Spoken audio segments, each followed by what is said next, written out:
actually কি প্ৰমোদ বড়ো ডাঙৰীয়াৰ মতে বা আমাৰ ৰাইজৰ মতে যে প্ৰমোদ বড়ো ডাঙৰীয়াৰ যিসকল UPPL দলৰ MLA আছে বিধায়ক তেওঁলোক কোৱালিফাইড নহয়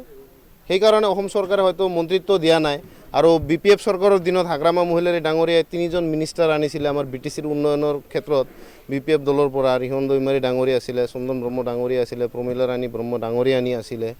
তে প্ৰমোদ বড়ো ডাঙৰীয়া সেই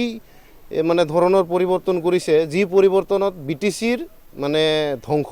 BTCৰ ক্ষতি সাধন কৰিছে এনেকুৱা পৰিৱৰ্তন আৰু প্ৰমোদ বড়ো ডাঙৰীয়া BTC বাহিৰ উন্নতি নিবিচাৰে তেখেতে অকল বিচাৰে তেখেতৰ গাদীটো BTRৰ গাদীটো চিপৰ গাদীটোহে বিচাৰে তেখেতৰ বেলেগ কোনো যোগ্যতা নাই BTCৰ নিচিনা কাউন্সিল এটা চলোৱা যোগ্যতা প্ৰমোদ বড়ো ডাঙৰীয়াৰ নাই আৰু আমি ইতিমধ্যে গম পাইছোঁ মই আগতেও কৈছোঁ 100 বাৰ কওঁ যে হাগ্ৰামা মহিলাৰী ডাঙৰীয়াৰ দিনত এজন VCDC চেয়াৰমেনৰ যিখিনি ক্ষমতা আছিলে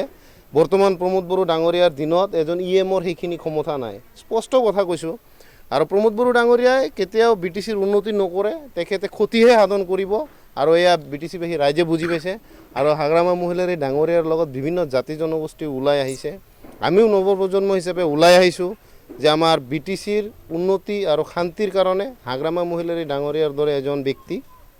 যোগ্য ব্যক্তি আমি সকলোৱে বিচাৰোঁ আজি ওদালগুৰি জিলা কোচৰাজবংশী চেল BPFৰ তত্ত্বাৱধানত সভাপতি অৰণ্য ডেকা আৰু হিতেশ চহৰীয়াৰ নেতৃত্বত আমাৰ কোচৰাজবংশী চেল ব্লক কমিটি দুটা বনোৱা হ'ল অলপ আগতে আমি হৰিচিঙা ব্লক কমিটি বনাই আহিলোঁ আৰু এতিয়া ধনচিৰি ব্লক কমিটি কোচৰাজবংশী চেল বনালোঁ খুব পজিটিভ আমাৰ নতুন ল'ৰা ওলাই আহিছে কপিল ডেকা আক্ৰাসুৰ প্ৰাক্তন আক্ৰাসু AGS আছিলে আৰু আছুৰ পৰাও আহিছে নতুন একচুৱেলি নতুন নৱপ্ৰজন্মই BPF চৰকাৰ লাগে বুলি চবে ওলাই আহিছে এটাই উদ্দেশ্য আৰু লক্ষ্য যে BTCখন প্ৰমোদ বড়ো ডাঙৰীয়াই ধ্বংস কৰি দিলে আৰু আমি ওদালগুৰিৰ বাসিন্দা হিচাপে আমি এসময়ত ৰিহন দৈমাৰী ডাঙৰীয়া আমাৰ অসমৰ কেবিনেট মিনিষ্টাৰ আছিলে BPF দলৰ পৰা আৰু BTCৰ 3জন মিনিষ্টাৰ আছিলে হাগ্ৰামা মহিলাৰী ডাঙৰীয়াৰ দিনত আৰু প্ৰমোদ বড়ো ডাঙৰীয়াৰ দিনত হৈছে এজন মিনিষ্টাৰ ৰাইজে নামে নাজানে মিনিষ্টাৰজনৰ হয় না নাই